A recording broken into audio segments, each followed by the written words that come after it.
بالله من الشيطان الرجيم بسم الله الرحمن الرحيم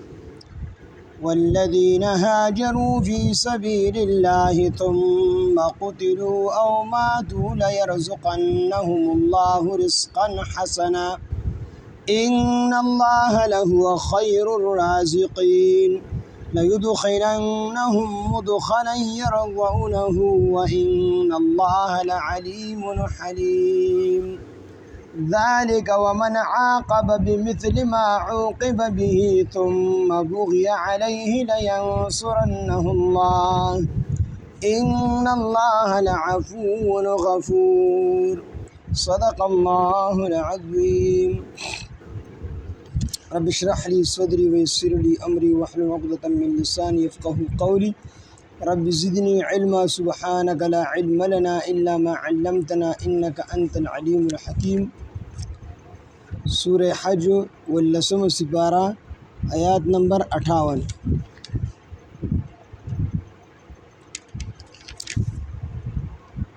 والذين هاجروا في سبيل الله ثم قتلوا أو ماتوا ليرزقنهم الله رزقا حسنا وإن الله لهو خير الرازقين دین مخی آیاتونو کی اللہ رب العزت مسلمانانو تا اجازت ورکو د جہاد او دی آیاتونو کی اللہ تعالی اس جہاد او ہجرت طرف د ترغیب ورکی تفسیر قرطبی رحمہ اللہ اغد دی آیات شو نزول کی دم ذکر کری دی چې رسول الله صلی الله علیه وسلم رضاعی رور حضرت عثمان بن مزعون رضی الله عنه او دغه رنگ یو بل صحابي ابو سلمہ بن عبد الاسد رضی الله عنه دا دواړه چې کوم دی وفات شو په خپل مرګ باندې یو خلکو وی چې دی د خپل مرګ میلاو نشو مطلب دا چې د شهادت مرګ ورته میلاو نشو په دې باندې الله تعالی دا آیاتونه نازل کړل چې والذین هاجروا فی سبیل الله ثم قتلوا او ماتوا ليرزقنهم الله رزقا حسنا یو طرف ته بگی جهاد طرف ته هجرت طرف ته الله تعالی ترغیب ورګي مخکې آیاتونو کې صرف د جهاد اجازت میلو شو ځکه د جهاد اجازت د مکی زندګۍ کې نو د دې وجه مسلمانانو ته قسم قسم تکلیفونه رسیدلي نبی علیه الصلاۃ والسلام باندې د اوخ لری چې کوم دی غورځولې دي دغه رنګي بلال حبشي رضی الله عنه د څومره تکلیفونه رسیدلي دي حضرت حباب رضی الله عنه د څومره تکلیفونه رسیدلي دي قسم قسم تکلیفونه خو الله تعالی طرف نه حکم دو بس تاسو صرف صبر کوئ او د مسلمانانو زړه کې دا خواهش او کاش د الله د طرف نه د جهاد حکم مونږ دراشي نو بیا د جهاد حکم راغلی مخکنی آیاتونو کې او د آیاتونو کې الله تعالی اوس جهاد او هجرت طرف د ترغیب ورکړي والذین هاگسان کفروا چې کافر والذین او هاگسان هاجروا چې هجرت کړي دي فی سبیل الله پلار د الله کې ثم قتلوا بیا قتل کړي شوی دي شهیدان کړي شوی دي او ماتوا یا مړ شوی دي په خپل مرګ باندې لا يرزقنهم الله نو خامخا بدی ته رزق ورګي الله تعالی رزقا حسنا بهترین رزق وان الله له خير الرازقین او بشک الله تعالی خامخا بهترین رزق ورکونکي دي د دې آیات نه بازي علما دا استدلال کوي چې مهاجر شهید کړل شوی او دغه رنګ مهاجر په خپل مرګ باندې مړ شوی دا دواړه برابر دي ځکه چې دا آیات د غیب مبارک نازل شوی دی چې دی په خپل مرګ باندې مړ دي نو دی ته هم الله تعالی د شهید عمر مقام ورکړي دي خو اکثر جمهور علما چې کوم دین او عقیده دي قایل نه دي غیبی د شهید مرتبه ډیره لوی ده ځکه د دې آیات د ظاهر نه خدا معلومیږي چې د شهید او د عام مړي مرتبه برابر ده خو د نور غنو احادیثونه چې کوم دي دا خبره ثابتېږي چې د شهید مرتبه الله تعالی ډیر اوچته پیدا کړل او شهید ته الله تعالی ډیر زیات اجر او ثواب ورکړي نو د شهید مرتبه لوی ده البته دین رزقا حسنا د دین دا نه ثابتېږي چې دواړه مرتبه کې برابر دي خو دین دا ثابتېږي چې دی هجرت کړي دي کړهوي کړي دي او جهادونه به هم کړي دي او کو نه دي کړي یا دي شهیدان شوي نه دي د کافرانو په مقابله کې نو دا الله تعالی مقرر کړي ونه نو دې ته مخکونه مرګ ملاو دي البته شهید درجه ته او د شهید مرتبه ته نشي رسیدلی والذین هاگسان هاجروا هجرت کړي دي فی سبیل الله په لاره د الله کې ثم قتلوا بیا شهیدان کړي شوي دي او ماتو یا مړه شوي دي په خپل مرګ باندې ليرزقنهم الله نو خامخا به دي ته رزق ورکړي الله تعالی رزقا حسنا ښکلی رزق نه مرادو رزق داسې رزق چې په هغه رزق کې کړه نه وي داسې رزق چې په هغه رزق کې کړه نه وي هغه د جنت والا رزق دی الله تعالی به دې ته جنت والا رزق ورکړي وان الله بشک الله تعالی لعلیم پوهه دی حلیم او وان الله بشک الله تعالی له خیر الرازقین خامها بهترین رزق ورکوونکی دی لا يدخلنهم اغه الله به داخل کی دوی لرا مدخلا دسی زیتا يرضونه چې هغه به دوی خوخوي چې جنت دی الله به دسی زیتا داخل کی دا کوم چې شهیدان شوی دي یا مړه شوی دي هجرت نه وروسته نو دی به الله دسی زیتا ور داخل کی چې هغه ځای به دی خوخي چې هغه جنت دی وان الله بشک الله تعالی لعلیم په هدي حلیم او بردبار دی دې زنه دا شوبه پیدا کیږي چې الله تعالی دی ولې مړه کول دی ته ولې تکلیف رسېدو نو الله تعالی چې کوم دی علیم هم دی په دې خبرو باندې په دې کې د الله تعالی خپل حکمتونه دي انسان خدا وشي یا کافران الله تعالی ټول مړ کړي مسلمانان یا دا مسلمانان کم سے کم غالب شي په دې دور کې خدای کې د الله تعالی خپل حکمتونه دي او د دنیا دار الامتحان ده د مې مرګرو ما ته وی شهر د خلک دومره ظلم کوي د الله تعالی او د ولي ګوري پکار دی بس مړ کړي چې خبره ختم شي ما ورته شکار دي دا دار الامتحان دي چې کوم څړي ګناه کولې سمنسي مړ کېدی نو بیا خو چې ګناه نه کو کنه هغه نه د کاته وا الله تعالی نیټه ته دی وجه وشته چې دا امتحان دی پته نتیجه به ریزلټ به بیا وروسته وټ کی دا امتحان دی او په دې امتحان کې خلک ډیر زیات جوکش الله تعالی دې مونږ د دوکې نه بچ کی په دې امتحان کې ذالک دا ومن هغه څوک عاقبا چې هغه بدله واغسته بمثل په مثل ما د هغه سو عوقبا چې د تکلیف رسول شوی دی به په هغه سره ثم بغیا او بیا زیاتې کړي شوی دی علیه په د باندې لینصرنه الله نو خامخا مدد وکړي د الله تعالی ان الله بشک الله تعالی غفور خامخا غفور خامخا لعفو خامخا معاف کوونکی دی غفور او بخښونکی دی نو هغه څوک چې هغه بدله واغستله مطلب د تکلیف ورسو شه او د ورته هغه عمره تکلیف ورسو سړي باندې ظلم وشو او دا مظلوم را پاسېدو د ظالم نه خپل بدله واغسته خو برابر بالکل څومره تکلیف دې ته رسول دوه تکلیف دې ورسو دغه ظالم بیا را پاسېدو بیا د تکلیف ورسو نو چې تکلیف ورته ورسو نو الله تعالی به د مظلوم بیا خامخا دوباره مدد دې آیات نه خدا معلومیږي د ظاهر نه چیرې دا مظلوم د خامخا خپل بدله واخلي یعنی دا خپل دا بدله اغستل دا غوړه معلومیږي چې مظلوم را پاسي او د ظالم نه خپل بدله واخلي نو دا غوړه معلومیږي د دینه چې مظلوم دا ظالم معاف نو د سینه دا بهتره دا چې دا مظلوم دا ظالم معاف کی معافي چې کوم دی اولاده بهتره ده خو کو چری یو سړی مظلوم دی او دی را پاسې د ظالم نه خپل بدل واغز برابر او بیا دا ظالم راولګي د مظلوم نه بیا په دې مظلوم باندې بیا دوباره ظلم وکړو نو بیا الله تعالی و دې مظلوم تپوس کیو د دې مظلوم مدد وکړي د دې ظالم نه الله تعالی بدل اخلي خو په دې دواړو وګورئ یو هغه مظلوم دی چې په دې ظلم شوی دی د سړی معاف کړي د الله تعالی لپاره یې وس نشته دی د الله لپاره معاف کړي دی دویم هغه مظلوم دی چې په دې ظلم شوی دی د ظالم نه خپل بدله واغستله نو په دې دواړو کې غوړه دا دی چې دا کوم مظلوم دا ظالم دی مظلوم معاف کړي دا معافي غوړه دا معافي غوړه ده خو په ذهن کې دا خیال راتلو چې یاره کم سړی باندې ظلم وشو دی خپل بدل واخلي نو دا به چې کوم دی ګناهي نو الله تعالی وایي دا ګناه نه ده خپل بدل اغستل شي غوړه پکې دا دی چې معاف ومن عاقب او چا چې بدله واغست بمثل ما د هغې بدلې عوقبا چې د تکلیف ورکړی شوی دی به په هغې سره ثم بغیا بیا د ظالم زیاتی وکړو علیه په دې مظلوم باندې دوباره نو لینصرنه الله نو خامخا به مدد کې الله تعالی ددو ان الله بشک الله تعالی لعفو خامخ معاف کوونکی دی غفور او بخښونکی دی ذالک دا په دې وجه باندې چې بأن الله بشک الله تعالی یولج اللیل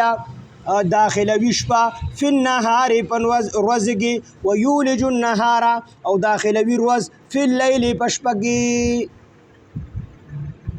نو د بدل اغستو الله تعالی مدد کوي د مدد لپاره دا دوه خبرې ضروری دي چې سړی په علم کې چې کوم دی کامل وي دی علم کې کامل وي او قدرت کې کامل وي نو دا دواړه صفتونه په الله تعالی کې په اعلی او ارفع درجه سره موجود دي دین استدلال کوي چې ذالک دا په دې وجه چې بأن الله بشک الله تعالی یولج اللیل داخلوي شپه فی النهار پر ورځ کې شپه راواخلي د شپې حصه راواخلي پر ورځ کې داخل کی لکه نن سبا د شپې لنډي شوي دي او ورځې اوږدې شوي دي نو اوس چې کله وخت تېرېږي جولای نه وروستو نو بیا به د شپې دا به اوږدېږي د ورځې حصه به رالي په دې شپه کې به ور داخلي د شپه کې به ور داخلي نو الله تعالی به مدد کوي مهد لینصرنه الله خامخا به الله تعالی مدد کوي د